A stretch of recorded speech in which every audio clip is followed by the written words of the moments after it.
And since that was the gameplay tutorial, I'm going to now talk about the actual level and its design. Now, what you just saw there at the beginning of the level is telling the player some quick controls in order to get it into the game.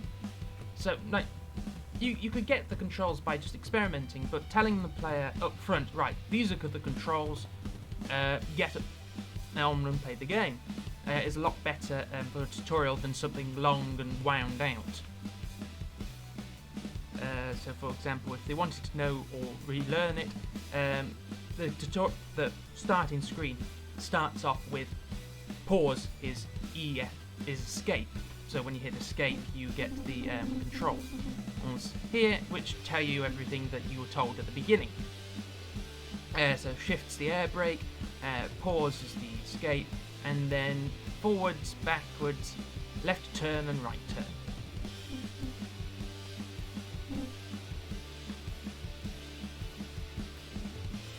As for the design of the vehicle, of how it works more than how it looks, the hover idea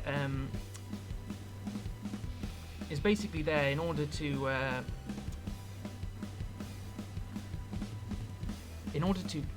show off the physics of the game,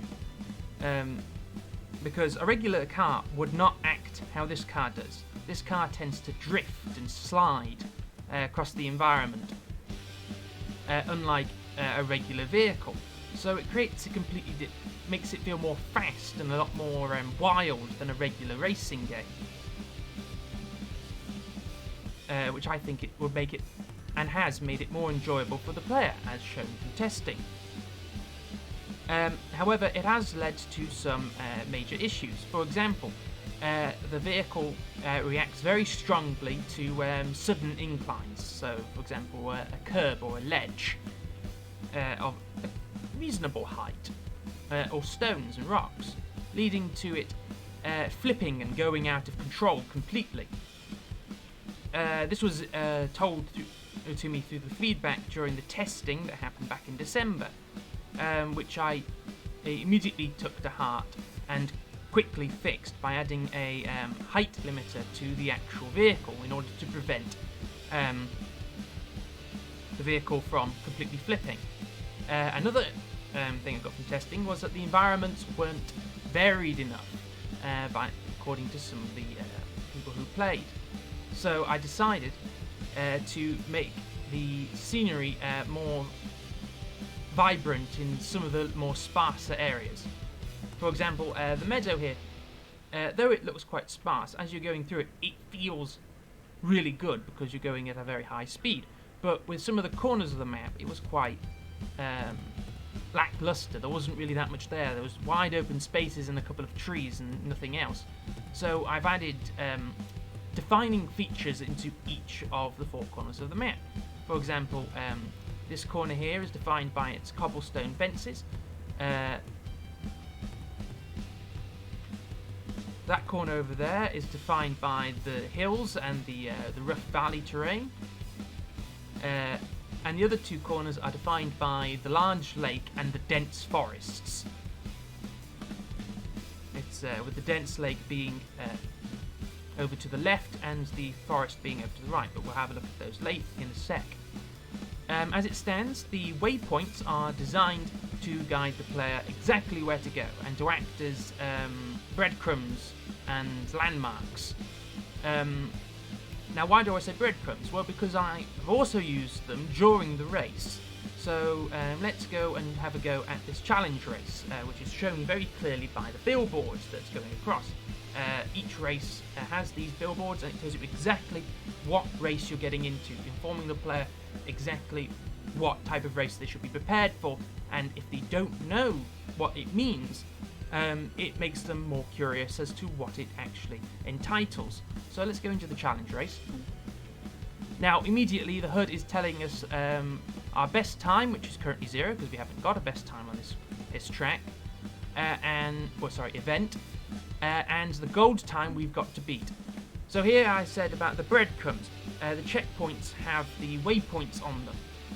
So as you're racing across the terrain, you follow the waypoints, not just the road. So the road acts as a leading line, but only as a guide rather than a immediate hold onto the player. So it's up to the player to find the more subtle leading lines and trails that go through the woodland. So for example, there isn't a leading line outside the road here, so it's the only route that the player can take.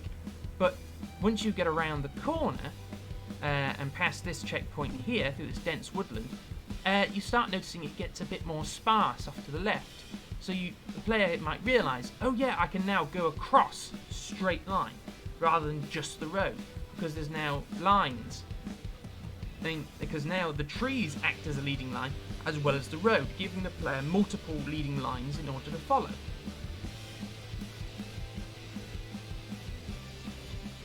So there we go.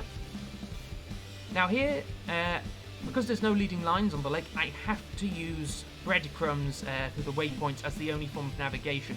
But it means that the player now understands that they can go across the lake. So if they see a checkpoint on the other side, they now know that there's a shortcut that goes straight through. So I didn't win a medal that time. It plainly informed me and has told me that I've got a best time of 1 minute 30 seconds and 8 milliseconds, which is it's not a very good time, I will be honest. But yeah.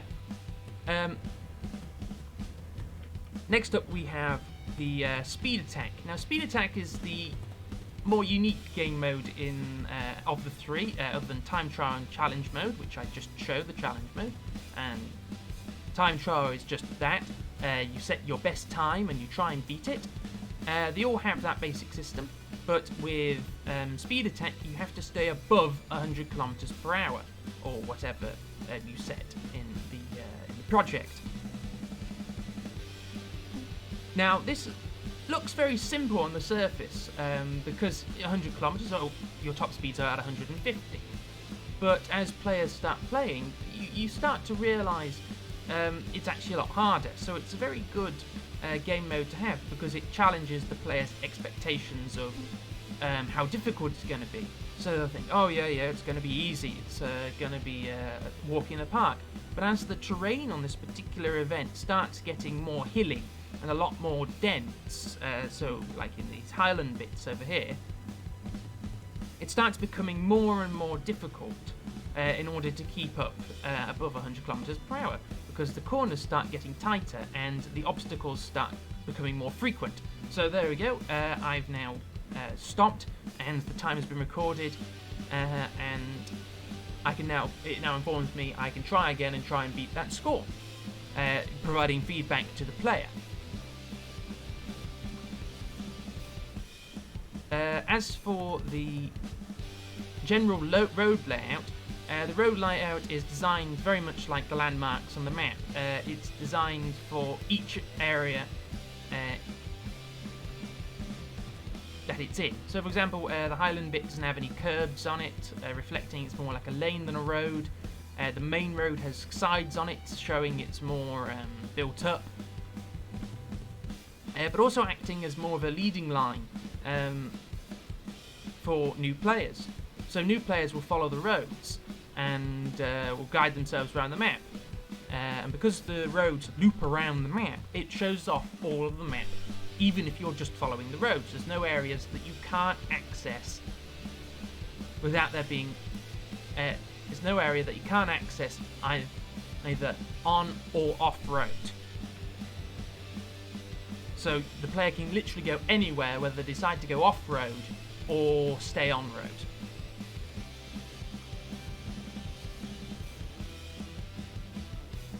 And I think that's all I've got time for, because I'm running out of time. I hope you enjoy the game, and thank you for playing.